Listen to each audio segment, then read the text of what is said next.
Hello বন্ধুরা, আমি মাম্পি। আমার নতুন একটি রান্নার ভিডিওতে তোমাদের সবাইকে জানাই স্বাগত।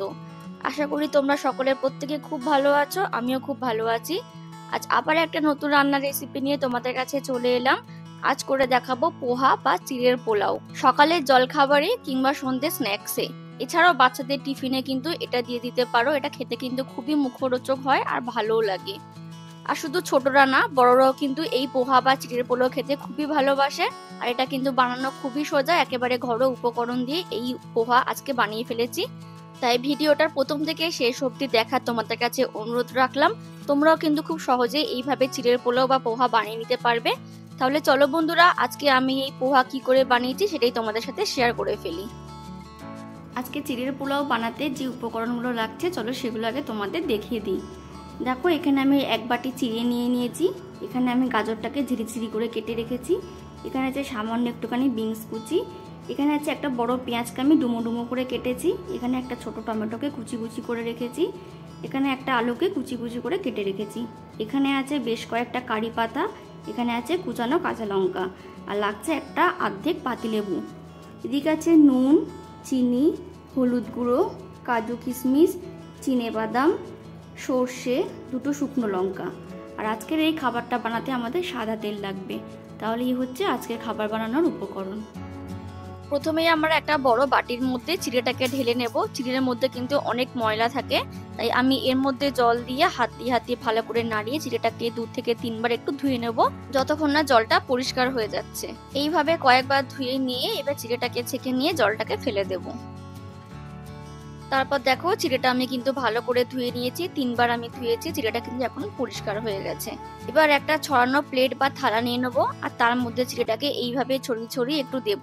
এর ফলে চিড়ের মধ্যে যে জলটা থাকে সেটা কিন্তু শুকিয়ে যায়। এইভাবে ছড়িয়ে ছড়িয়ে দিয়ে এবার চিড়ের ওপরে দিয়ে দেবো স্বাদ মতো নুন আর সামান্য একটুখানি চিনি। তারপর সমস্ত কিছু ভালো করে হাত দিয়ে চিড়ের সাথে মাখিয়ে নেব। এইভাবে চিড়ের মধ্যে নুন আর চিনিটা যদি আগে থেকে মাখিয়ে একটু ছড়িয়ে রেখে দাও, তাহলে কিন্তু চিড়েটা ঝরঝরে হয়ে যাবে, একে অপরের সাথে লেগে যাবে না বা দলা পাকিয়ে থাকবে না। এবার এটাকে আমি কিছুক্ষণের জন্য এইভাবে রেখে দেব।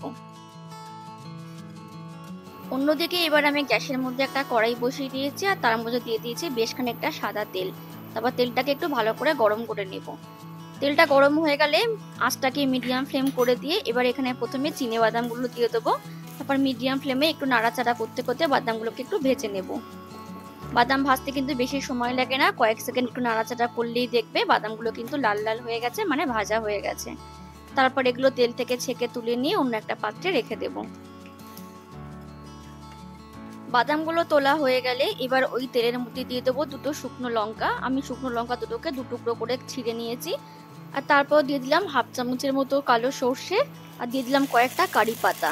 তারপর মিডিয়াম ফ্লেমে কিছুক্ষণ একটু নেড়ে চেড়ে কয়েক সেকেন্ড ফোড়নটাকে একটু ভেজে নেব। ফোড়নটা ভালো করে ভাজা হয়ে গেলে দেখবে খুব সুন্দর একটা গন্ধ বেরোচ্ছে। তখন এখানে দিয়ে দেবো কুচি করে রাখা আলু, কুচি করে রাখা গাজর, আর তারপর দিয়ে দেবো বিনস কুচি। আর এর মধ্যে দিয়ে দেবো সামান্য একটুখানি হলুদ গুঁড়ো। তারপর খুব ভালো করে সমস্ত সবজিগুলোকে একটু নেড়ে চেড়ে হালকা করে ভেজে নেব। এখানে কিন্তু নুন দিলাম না, নুন দিলে কিন্তু সবজিগুলো থেকে জল বেরিয়ে যাবে, তাহলে আর সবজির মধ্যে যে ক্রাঞ্চি ভাবটা থাকে সেটা থাকবে না। তাই নুন ছাড়াই সবজিগুলোকে একটু হালকা করে ভেজে নিতে হবে। 1-1.5 মিনিট সবজিগুলো একটু নাড়াচাড়া করতে করতে সবজিগুলো যখন একটু হালকা হালকা ভাজা হয়ে আসবে, তখন এখানে দিয়ে দেবো ডুমো করে কেটে রাখা পেঁয়াজ, কাঁচা লঙ্কা কুচি, টমেটো কুচি, আর দিয়ে দেবো কাজু কিশমিশ। আমি কিন্তু কিশমিশগুলোকে জলে একটু ধুয়ে নিয়েছি। তারপর সমস্ত কিছু ভালো করে মিশিয়ে নিয়ে আরো 1 মিনিটের মতো একটু সবজিগুলোকে ভেজে নেব। সবজিগুলো কিন্তু একেবারে কড়কড়ে করে ভাজবে না, তাহলে কিন্তু খেতে ভালো লাগবে না। এটা একটু হালকা হালকা করে ভাজতে হবে। তারপর দেখো, আমি 1 মিনিটের মতো সবজিগুলোকে একটু ভেজে নিয়েছি, এর থেকে বেশি আর ভাজবো না। এবার এখানে দিয়ে দেবো নুন আর চিনি মাখানো যে আমরা চিড়েটা রেখেছিলাম সেটা এখানে ঢেলে দেবো। আর দেখো, দেখে তোমরা নিশ্চয়ই বুঝতে পারছো চিড়েটা কিন্তু একবারে ঝরঝরে হয়েছে, এর মধ্যে কিন্তু একটু চিটচিটে ভাব নেই। সমস্ত চিড়েটা দিয়ে দেওয়া হয়ে গেলে এবার এখানে দিয়ে দেবো আগে থেকে ভেজে রাখা বাদামগুলো। তারপর সমস্ত কিছু খুব ভালো করে নাড়াচাড়া করে নিয়ে চিড়ের সাথে মিশিয়ে নেব। এটা কিন্তু মিডিয়াম ফ্লেমেই করবে, হাই ফ্লেমে করবে না। হাই ফ্লেমে করলে কিন্তু চিড়েগুলো কড়ার নিচে লেগে যাবে। এইভাবে আরো 1 মিনিট সময় নিয়ে একটু নাড়াচাড়া করে নিতে হবে। 1 মিনিট হয়ে গেছে। এবার দেখো আমি এখানে একটু নুনটাকে চেক করে নেব। আমার এই খাবারটার মধ্যে নুন ঠিকঠাকই ছিল, তাই আমি আর নুন দিলাম না। তোমাদের নুনের পরিমাণ কম লাগলে তোমরা কিন্তু এখানে নুনটাকে অ্যাড করে দিয়ে ভালো করে মিশিয়ে নেবে। ব্যাস, তারপরে এখানে আর কিছু করার নেই। এবার কিন্তু গ্যাসটাকে অফ করে দিয়ে এখানে পাতিলেবুর রসটা দিয়ে দেবো। এখানে কিন্তু অবশ্যই গ্যাসটাকে অফ করে দিয়ে তবে কিন্তু পাতিলেবুর রসটা মেশাবে, তা না হলে কিন্তু তেতো হয়ে যাবে। আমি এখানে অর্ধেকটা পাতিলেবুর রস মিশিয়েছি, তবে তোমরা কিন্তু তোমাদের স্বাদ অনুযায়ী অর্ধেকটা বা গোটা পাতিলেবুর রসই দিয়ে দিতে পারো, এটা সম্পূর্ণ নিজেদের স্বাদ অনুযায়ী। পাতিলেবুর রসটা দিয়ে খুব ভালো করে মিশিয়ে নিলেই আজকের কিন্তু পোহা একেবারে তৈরি পরিবেশনের জন্য। এবার এটা গরম গরম তোমরা পরিবেশন করতে পারো। তাহলে বন্ধুরা, এই ছিল আমার আজকের পোহা বা চিড়ের পোলাও তৈরির রেসিপি। আর দেখো, এটা কিন্তু একেবারে ঝরঝরে হয়েছে, দলা পাকিয়ে সেটা তোমরা দেখে নিজেরাই বুঝতে পারছো। আর দেখতেও অনেকটা কালারফুল হয়েছে। এটা দেখতে যতটা সুন্দর, খেতেও কিন্তু ঠিক ততটাই মজাদার। তাহলে বন্ধুরা, তোমরা এইভাবে একবার পোহা বা চিড়ের পোলাও বানিয়ে খেয়ে দেখো, আশা করি তোমাদের প্রত্যেকের ভালো লাগবে। আজকের এই রেসিপি তোমাদের কেমন লাগলো প্লিজ কমেন্ট করে জানিও। ভালো লাগলে একটা লাইক করে দিও, আর আমার চ্যানেলটাকে সাবস্ক্রাইব করে দিয়ে আমার পাশে থেকো।